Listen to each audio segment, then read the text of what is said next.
नमस्कार दोस्तों, स्वागत है आपका अपने YouTube चैनल पर। तो दोस्तों, आज सीएम खट्टर साहब ने बहुत ही बड़ा ऐलान किया है। यहाँ पर भर्तियों से जुड़े कुछ घोषणा की है। आज उनकी जो बड़ौदा में उपचुनाव होने हैं उनसे पहले उनकी मीटिंग थी, तो उसमें उन्होंने तमाम बड़े फैसले लिए हैं।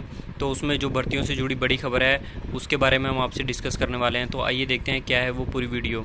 तो दोस्तों, अगर आप इस वीडियो को पहली बार देख रहे हैं और इस चैनल से अभी भी जुड़े हैं तो इस चैनल को सब्सक्राइब करें और इस वीडियो को लाइक करें और बेल आइकन को दबाकर तमाम हमारी जितनी भी यहाँ पर अपडेट्स होती हैं उससे जुड़े रहें। तो दोस्तों, आइए बात करते हैं कि सीएम खट्टर साहब ने क्या बड़ा ऐलान किया है।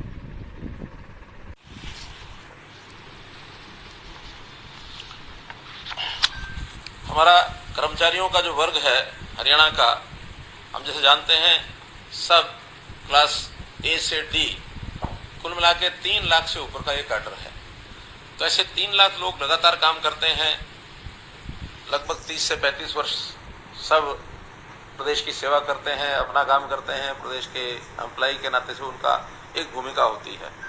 ऐसे सब लोगों की समय समय पर ट्रेनिंग होती रहे, उनके रिफ्रेशर कोर्सेज ये चलते रहें, तो इसके लिए एक ट्रेनिंग पॉलिसी हमने बनाई है।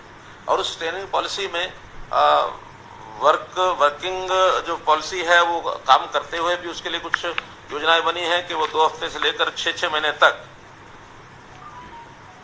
Job training, on the job training ये करेंगे। अपने स्थान को छोड़कर बाकी किसी स्थान के ऊपर किसी भी अधिकारी के नीचे उनकी ट्रेनिंग होगी। और इन हाउस ट्रेनिंग, उसका एक टाइम टेबल बनेगा कि कौन से वर्ग की कब ट्रेनिंग होगी। उसके लिए मास्टर ट्रेनर्स वो उनको सिखाएंगे। और एक एथिक्स, किस प्रकार की समाज की हम सेवा कर सकते हैं, कैसे हम अपने अनुशासन के नाते अपनी भूमिका निभा सकते हैं, शुद्ध शासन कैसे दे सकते हैं।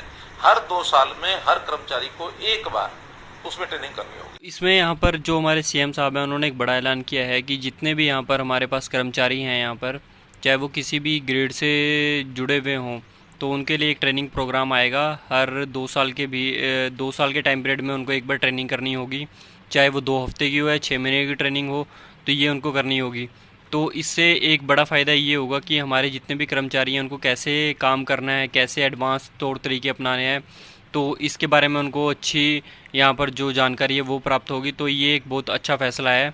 और आइए बात करते हैं अब दूसरे फैसले के बारे में। वो हरियाणा के लोगों को नौकरी पर रखें, ये एक पहले का प्रावधान चलता आ रहा है। हम चाहते हैं कि और ज्यादा भी हरियाणा के लोगों को नौकरी पर रखें, क्योंकि अपने स्टेट के लोग अगर ट्रेंड होंगे, रखेंगे, तो इस प्रकार की समस्याएं जैसे कोरोना में आई है, लगभग 6 लाख मजदूर वो यहाँ से अपने अपने प्रदेशों में चलने के लिए तैयार हो गए, जिन्होंने अपने आप को रजिस्टर कराया। हमने 100 के लगभग ट्रेन भेजी, 5,500 के आसपास बसों के चक्कर लगाए। यानी इंटरस्टेट डिपेंडेंसी कम हो, हम सेल्फ डिपेंडेंट हो जाएं। तो ये एक प्रावधान करने के लिए 75% इसको लेजिस्लेटिव एक प्रकार का प्रावधान करा दिया जाए, इसकी भी आज सैद्धांतिक परमिशन कैबिनेट ने दे दी है। तो जो ये अभी यहाँ पर इस बारे में जो खट्टर साहब बता रहे थे, तो ये बड़ी जो बात है, जैसे हमने आपको सुबह वीडियो में बताया था कि जो हरियाणा में सरकारी प्राइवेट सेक्टर में 75% आरक्षण इन्होंने लागू किया है। तो इसमें यहाँ पर जो भी प्राइवेट कंपनी होगी उनको अपने एम्प्लॉयज़ में 75% यहाँ पर हरियाणा के जो नौजवान हैं उनको अपनी नौकरी पर रखना होगा।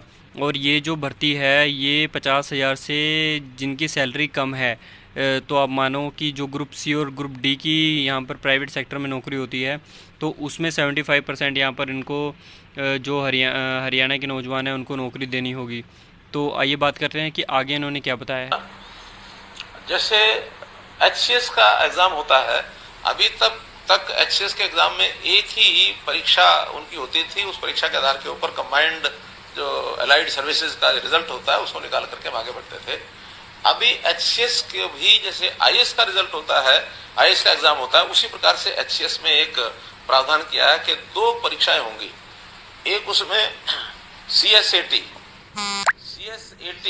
जैसे यूपीएससी में आईएएस के लिए होता है, वो क्वालिफाइंग टेस्ट होगा, अर्थात उसमें पास करना अनिवार्य होगा। सपोज 33% में पास होते हैं या 35% पास होते हैं, वो एलिजिबिलिटी के लिए क्लियर करना होगा। और उसके बाद फिर उसका जो जनरल स्टडीज का परीक्षा होगी, वो जनरल स्टडीज के उसमें मेरिट बनेगी। उस मेरिट के आधार के ऊपर उनका सिलेक्शन होगा। तो ये पहले एचसीएस में नहीं होता था, केवल आईएएस में था। आईएएस के पैटर्न पर अब हमने एचसीएस में भी वैसा कर दिया है। तो दोस्तों इसमें यहाँ पर हमारे सीएम साहब बता रहे हैं कि जो एचसीएस का हरियाणा में पहले एग्ज़ाम होता था वो यहाँ पर एक ही एग्ज़ाम होता था, तो अब यूपीएससी के जैसे यूपीएससी के एग्ज़ाम होते हैं तो वैसे इनको एक पहले एलिजिबिलिटी टेस्ट देना होगा। तो उसमें मिनिमम कुछ परसेंटेज मार्क्स होंगे कि आपको पास करने के लिए 33% या 40%, जो भी इनका क्राइटेरिया होगा कि वो नंबर लेने हैं, तो वो नंबर लेकर जो पास करेगा वही एलिजिबल होगा यहाँ पर दूसरे पेपर देने के लिए। तो और इसमें जो पेपर 1 के मार्क्स हैं वो पेपर 2 में नहीं जुड़ेंगे, तो वो सिर्फ एक एलिजिबिलिटी टेस्ट होगा। तो अब एचसीएस में यहाँ पर 2 एग्ज़ाम होंगे। तो ये बड़ी खबर थी यहाँ पर। तो अगर आपको ये न्यूज़ अच्छी लगी है तो आप हमारी वीडियो को लाइक करें और हमारे चैनल को सब्सक्राइब करें। तो अभी तक के लिए धन्यवाद दोस्तों। जय हिंद, जय भारत।